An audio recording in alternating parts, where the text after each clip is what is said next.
সমস্ত রকম সরকারি চাকরির খবর সবার আগে পেতে এখনই সাবস্ক্রাইব করুন বেঙ্গল জব নিউজ চ্যানেলটিকে।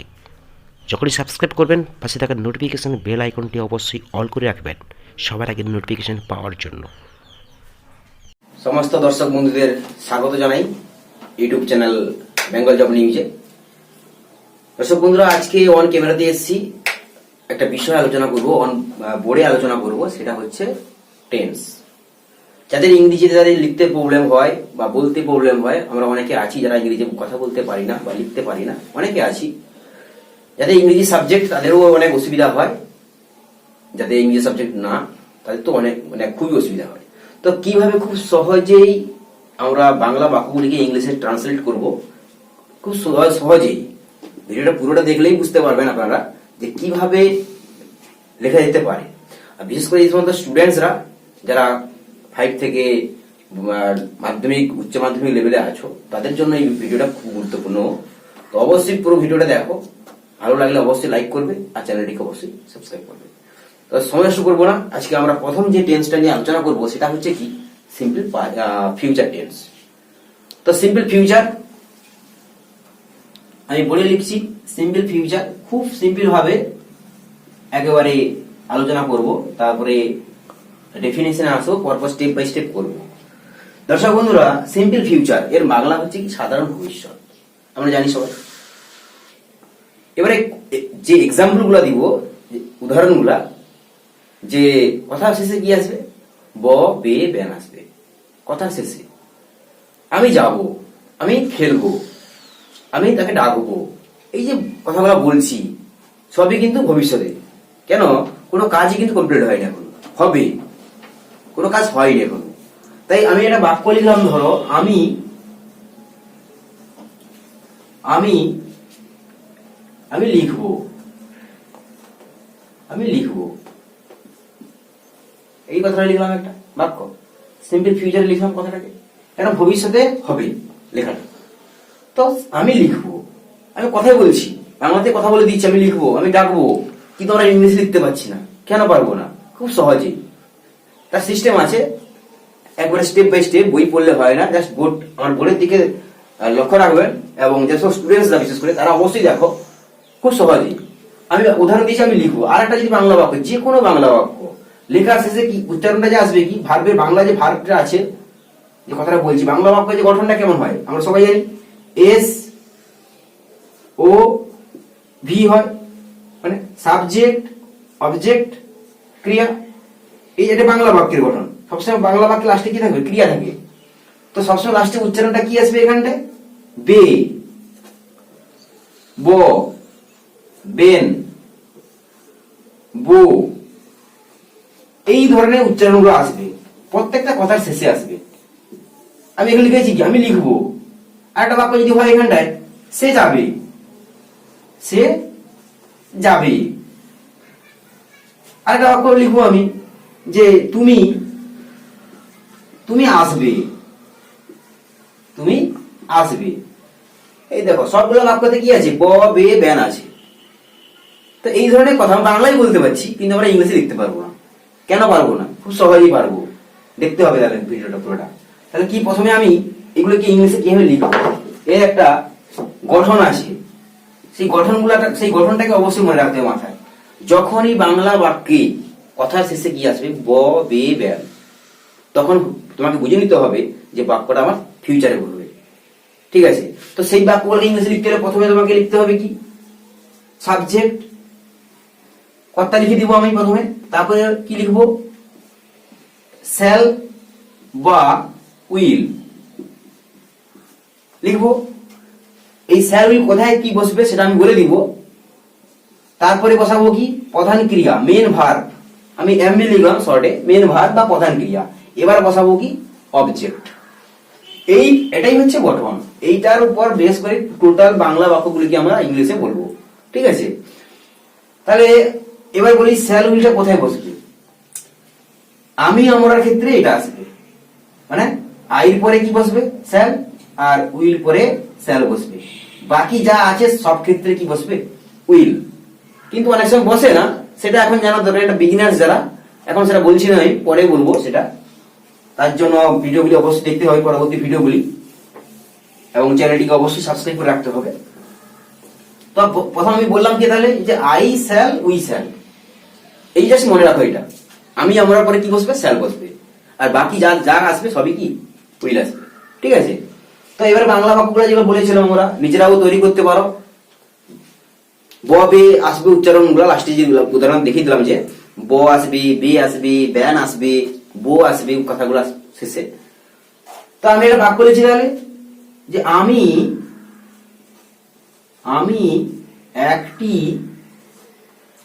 একটি কবিতা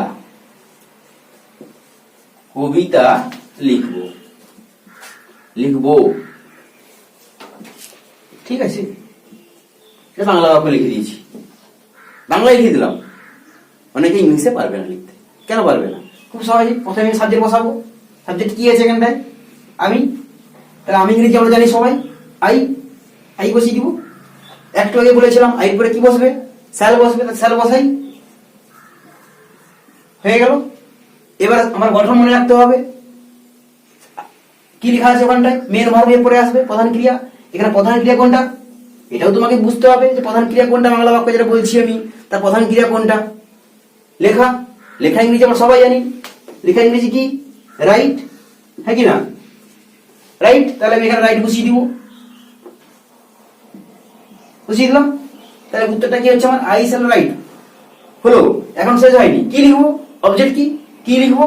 কি দিয়ে প্রশ্ন করবো? খুঁজে না পেলে কি দিয়ে প্রশ্ন করবো? কাকে, ভার্বকে প্রশ্ন করবো। এই যে ভার্বটা আছে, একে কি প্রশ্ন করবো? কি দিয়ে প্রশ্ন করবো, বা কাকে দিয়ে প্রশ্ন করবো, হ্যাঁ কি না?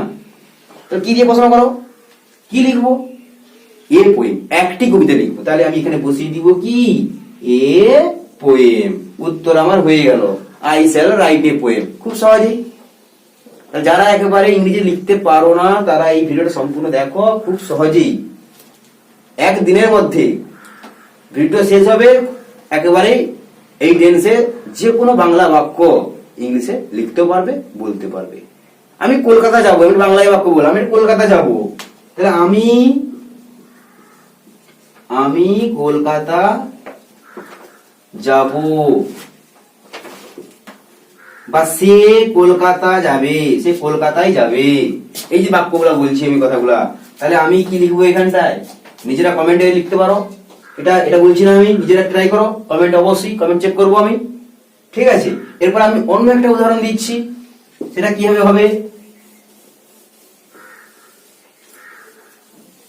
একটা উদাহরণ দিচ্ছি। তোমরা সাহায্য করবে, তোমরা সাহায্য করবে। তাহলে এখানে করবে করেনি কিন্তু এখনো। উচ্চারণ রাষ্ট্রে কি আছে? ব বে আসছে। তাহলে বুঝে নিতে হবে মনে মনে একেবারে, যে এটা কোন টেন্সে লিখতে হবে। সিম্পল ফিউচারে লিখতে হবে। আর সিম্পল ফিউচার মানে গঠনটা মনে রাখতে হবে। Subject shall will main verb যুক্ত অবজেক্ট বসাবো। তাহলে এখানে কি আছে? তোমরা সাহায্য করবে। তাহলে এখানে সাবজেক্ট কে? তোমরা ইংরেজি কি? তুমি ইংরেজি হচ্ছে ইউ, আর তোমরা মানেও সেই ইউ। তাহলে এখানে আমি বসাবো কি? ইউ। বসিয়ে দিলাম সাবজেক্ট। আমি একটু আগে বলেছিলাম যে আইর পরে শ্যাল বসবে, উইর পরে শ্যাল বসবে। বাকিদের ক্ষেত্রে কি বসবে? উইল বসবে। তাহলে এখানে আমার ইউ হচ্ছে, ইউর পরে কি বসাবো? উইল বসিয়ে দিব, হয়ে গেল। তাহলে একটা পরপর স্টেপ বাই স্টেপ এগিয়ে আসছি। সাবজেক্ট লিখে দিয়েছিলাম, শ্যাল বসিয়ে দিয়েছি। এবার বসাবো কি? Main verb. মেন ভার্ব কি আছে এখানটায়? সাহায্য করা। সাহায্য করা ইংরেজি কি? সবাই জানি আমরা সাহায্য করা ইংরেজি কি? হেল্প, হ্যাঁ কি না? তাহলে কি এখানে বসিয়ে দিব কি? হেল্প। এবার অবজেক্ট কাকে হেল্প করব, কি হেল্প করব, কিছু নেই। তার মানে অবজেক্টটা বাক্যে নেই, তাহলে লিখবো না। যদি এখানে যদি থাকে যে আমাকে সাহায্য করবে, তোমরা আমাকে সাহায্য করবে, এখানে আমি অ্যাড করে দেবো, এখানে যোগ করবো আমাকে, হ্যাঁ কি না? আমাকে, তোমরা আমাকে সাহায্য করবে। তাহলে এখানে আমি বসিয়ে দিব কাকে সাহায্য করবে, আমাকে, মি লাস্টে বসিয়ে দিব উত্তর। তাহলে কি হয়ে গেল উত্তরটা? ইউ উইল হেল্প মি, তোমরা আমায় সাহায্য করবে। উত্তর। খুব সহজে নিমিষেই একেবারে যে কোনো বাংলা বাক্যকে এইরকম ফলো করব আমরা। লাস্টে কথার শেষে কি আসছে, তাহলে প্রত্যেকটা বাংলা বাক্যতে কি আসছে, ব বে, ব্যান, বো, এই ধরনের যদি বাংলা বাক্যগুলো হয় তাহলে আমরা এইরকম লিখবো কি, প্রথমে সাবজেক্ট, আরেকবার বলছি, প্রথমে সাবজেক্ট, তারপরে শ্যাল বা উইল, তারপরে মেন ভার্ব। ওকে, এবারে আমি কি লিখবো, একটা উদাহরণ দিই, কমেন্টে অবশ্যই লিখতে হবে।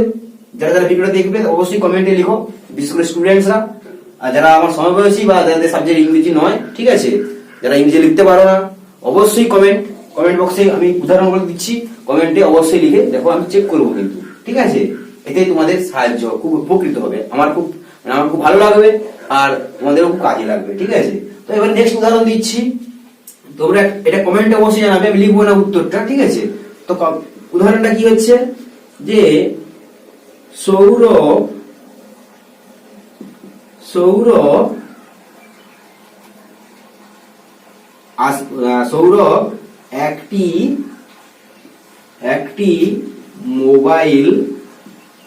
সৌরভ একটি মোবাইল কিনবে, হ্যাঁ কিনা, একেবারে সোজা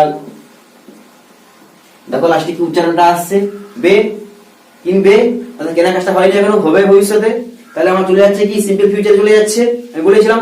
তাহলে এটা কমেন্ট অবশ্যই উত্তরটা লিখে অবশ্যই দেখাবে, আমি চেক করবো কাজে কয়জন লিখতে পারো, বিশেষ করে স্টুডেন্টসরা। তো সৌরভ একটি মোবাইল কিনবে, এটা উদাহরণ দিলাম। আরেকটা কি,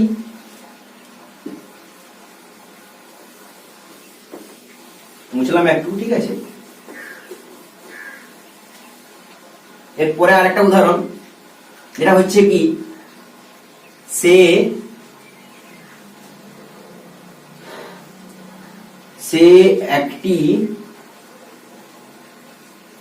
একটি গল্প লিখবে। তাহলে এখানে আমি এইটাও লিখছি উত্তরটা খুব সহজে, স্টেপ বাই স্টেপ এবার এগোবো, ঠিক আছে। এরপরে অন্যরকম উদাহরণগুলো দিব, সেগুলা কিভাবে লিখতে সেটাও দেখাবো। তাহলে এখানে আমার সেই একই রকম সিস্টেমে যাবো, আমি প্রথমে শ্যাল উইল বসাবো, সাবজেক্ট বসাবো, সাবজেক্ট এখানে কি আছে, সে, তাহলে সে ইংরেজি আমরা জানি হি অথবা সি হয়, তাহলে হি অর সি বসাবো আমি এখানটায়, হ্যাঁ কিনা, হলো সাবজেক্ট লিখে দিলাম। সাবজেক্টের পর আমার নিয়মটা কি আছে, শ্যাল উইল, তাহলে কি বসাবো, আমি বলেছিলাম কি যে আই আর উইল পরে কি শ্যাল, বাকিদের ক্ষেত্রে উইল, তাহলে উইলটা লিখে দিলাম এখানটায়। এবার বসাবো কি, মেন ভার্ব কি আছে, লেখা, রাইট, হলো। এবার কি বসাবো, অবজেক্ট, কি লিখবো, একটি গল্প ইংরেজি স্টোরি, তাহলে এ স্টোরি হয়ে গেল অ্যান্সার আমার, ঠিক আছে। তো দর্শক বন্ধুরা, এইভাবে আমরা সিম্পল ফিউচার আলোচনা করলাম, সবগুলি বাক্য কিন্তু হ্যাঁ বাচক, এরপরে আসবে আমরা না বাচক আলোচনা করবো। তো স্টেপ বাই স্টেপ একবারে পার্ট 1 পার্ট 2 করে এগোবো, ঠিক আছে। তো ভালো লাগলে অবশ্যই সাবস্ক্রাইব করো চ্যানেলটিকে, আর ভিডিওতে একটু লাইক দিও, ঠিক আছে। দেখা হচ্ছে নেক্সট ভিডিওতে, আর যে এক্সাম্পল গুলো দিলাম অবশ্যই কমেন্টে লিখে দেখাও পারছো কিনা, দেখো, ঠিক আছে। অবশ্যই আশা রাখবো পারবে। দেখা হচ্ছে নেক্সট ভিডিওতে, ততক্ষণ বাই বাই, টেক কেয়ার, ভালো থাকবেন, সুস্থ থাকবেন, বিশেষ করে আমার সমবয়সী বা আমার থেকে যারা সিনিয়র, ভালো থাকবেন আপনারা। আর স্টুডেন্টদেরকে বলবো তোমরা অবশ্যই ভালো থাকো, ভালো করে স্টাডি নাও, যেভাবে দেখিয়ে দিলাম প্র্যাকটিস করো, একবারে পারবে সুন্দরভাবে, 1 মিনিটেই পারবে, ঠিক আছে। তো দেখা হচ্ছে নেক্সট ভিডিওতে।